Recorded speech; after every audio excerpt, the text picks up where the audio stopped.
میں نے کہا جی تو نہیں چاہتا کہ مزید کوئی سوال کروں، مگر یہ بتاؤ کوئی ایسا واقعہ جہاں تمہیں بری طرح ناکامی کا سامنا کرنا پڑا ہو اور تمہارا ہر حربہ ناکام ہو گیا ہو۔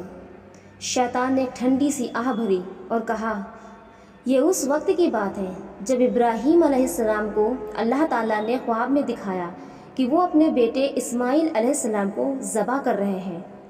ابراہیم علیہ السلام نے اپنے بیٹے سے کہا، بیٹا میں نے خواب میں دیکھا ہے کہ میں تمہیں ذبح کر رہا ہوں، تمہاری کیا رائے ہے؟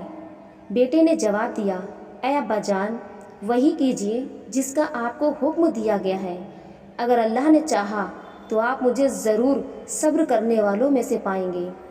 دونوں باپ بیٹا تڑکے تڑکے گھر سے روانہ ہو گئے۔ بیٹا اپنی جوانی، اپنا حسن، اپنی امیدوں اور امنگوں کی دنیا قربان کرنے کے لیے خوشی خوشی جا رہا تھا، اور باپ اپنی 100 سال دعاؤں کا ثمر، اپنے لختے جگر اور نور نظر کو قربان کرنے جا رہا تھا۔ دونوں بڑے خوش اور بے حد مسرور تھے۔ میں نے سوچا، ابراہیم تو نے مجھے ہر قدم پر رزق پہنچائی ہے، اگر آج تیرا بنا بنایا کھیل نہ بگاڑ دوں تو میرا نام ابلیس نہیں۔ میں دوڑتا ہوا ان کے گھر پہنچا۔ حضرت حاجرہ تشریف فرما تھیں۔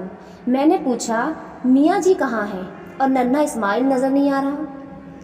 حاجرہ نے بتایا کہ دونوں باپ بیٹے سفر و تفریح کے لیے گئے ہیں۔ میں نے کہا، نہیں تم دھوکے میں ہو، ابراہیم آج تیرے بچے کو ذبح کرنے گیا ہے، دوڑو اور فوراً اپنے بچے کو بازو سے پکڑ لو ورنہ چند لمحوں بعد اس کی لاش تمہارے سامنے ہوگی۔ کہنے لگی، کبھی باپ بھی اپنے بیٹے کو قتل کرتا ہے، اور پھر ابراہیم علیہ السلام جیسا باپ، وہ تو اپنے بیٹے سے بڑا پیار کرتے ہیں، تم جھوٹ بول رہے ہو، دفع ہو جاؤ یہاں سے۔ میں نے کہا، تم بھولی بنی بیٹھی ہو، وہ آج ضرور تیرے بچے کو ذبح کر دے گا، اس لیے کہ اللہ نے اسے حکم دیا ہے۔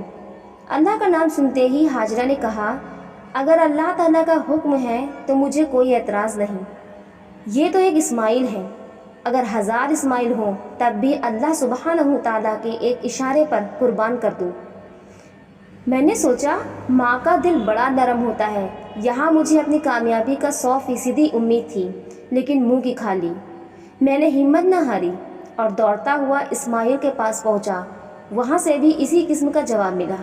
ہمت کر کے آخری بار آزمانے کے لیے ابراہیم علیہ السلام سے جا کر الجھ پڑا، اتنے عقل مند ہو کر بچے کو ذبح کرنے چلے ہو، یہ کہاں کی ہوش مندی ہے؟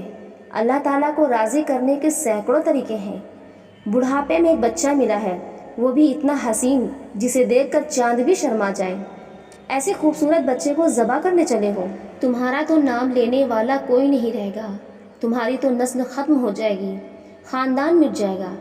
اگر اللہ نے یہ حکم دینا ہوتا تو جبرائیل کو بھیجتا۔ ابراہیم علیہ السلام نے زمین سے پتھر اٹھایا اور مجھے دے مارا۔ 3 دفعہ ایسا کیا، میری آنکھیں پھٹی کی پھٹی رہ گئیں۔ میں نے جان لیا کہ آج کسی اللہ کے بندے سے واسطہ پڑا ہے۔ بے اختیار میرے منہ سے نکلا، ابراہیم علیہ السلام ایسے ہی نہیں، تیرے رب نے تجھے امام الناس کے عظیم منصب پر فائز کر دیا ہے، تو نے ہر آزمائش میں پورا اتر کر وفا کا حق ادا کر دیا۔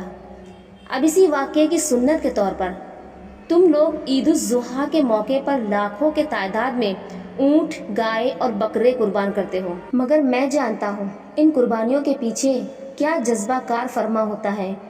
اگر یقین نہ آئے تو تمہارا سود کھانا، رشوت دینا، داڑھی منڈوانا، سگریٹ پینا، غیر محرم عورتوں کو دیکھنا، فلمیں اور ڈرامے دیکھنا، گانے سننا، گالیاں بکنا، ملاوٹ کرنا اور جھوٹ بولنا کم توڑنا۔ کرو اعلان کہ آج سے تم نے اللہ کی رضا کے خاطر یہ بری عادتیں بھی قربان کی۔ ایسا نہیں کرتے اور نہ کبھی کرو گے، اس لیے کہ بے زبان جانور کے گلے پر چھری چلانا بہت آسان ہے اور خواہشات کے گلے پر چھری چلانا بہت مشکل۔ اگر تمہارے اندر اخلاص ہوتا تو جمعے کے روز امام کے منبر پر جانے سے پہلے مسجد پہنچ کر اونٹ، گائے اور بکرے کی قربانی کا ثواب کماتے۔